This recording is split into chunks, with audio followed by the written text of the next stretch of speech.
విని పొందాని నా గర్భగుడిలో వెలసిన దేవత నీవేగా అనగానగా ఇది నీ కథగా పున్నాగా ఎప్పుడా నేను చూస్తానని ఉందే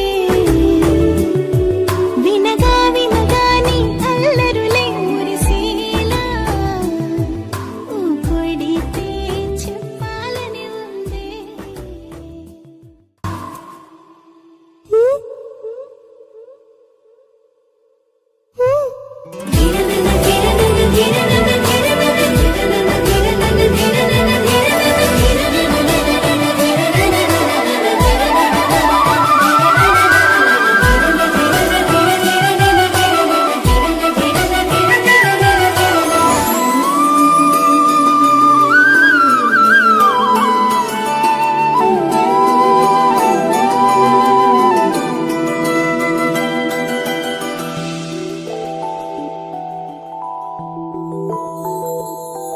నడిజాము